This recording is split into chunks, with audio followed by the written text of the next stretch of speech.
Thank you, Mr. Surgeon General. Thank you very much. Thank you. I have a quick question for you. You said that African Americans and Latinos should avoid alcohol, drugs, and tobacco. You also said do it for your abuela, do it for Big Mama, and Pop Pop. There are some people already there are some people online that are already offended by that language and the idea that you're saying behaviors might be leading to these high death rates. Could you talk about whether or not people, could you, I guess, have a response for people who might be offended by the language that you used? Well, I use that language because that's the language. I've been meeting with the NAACP, with the National Medical Association, with others. I actually talked with Derek Johnson multiple times this week, the head of the NAACP, and we need targeted outreach to the African American community, and I use the language that is used in my family.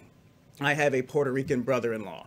I call my granddaddy, granddaddy. I have relatives who call their grandparents Big Mama. So that was not meant to be offensive. That's the language that we use and that I use, and we need to continue to target our outreach to those communities. It is critically important that they understand it's not just about them.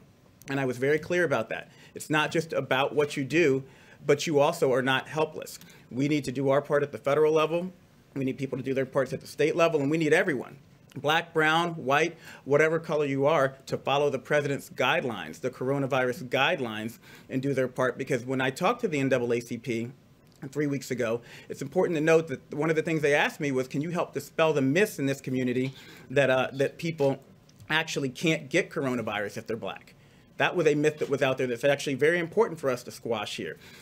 And that all Americans avoid tobacco, alcohol, and drug use at this time? Absolutely. It's especially important for people who are at risk and with comorbidities, but yes, all Americans. So thank you, and I will clarify that. All Americans need to avoid these substances at all times. I put out a smoking cessation report in January. I put out an advisory against youth and pregnant women using marijuana last year, and that was not directed towards any one race. That's everybody needs to do everything they can to be as healthy as possible at this critical time. Dr. Fauci, would you add anything? Yeah, I think you said it perfectly, Jerome. Thank you. Would you like to add anything to it? Because you are really, you expressed it very beautifully before. No, I mean, Jerome, you did it beautifully. I can't do it any better than that.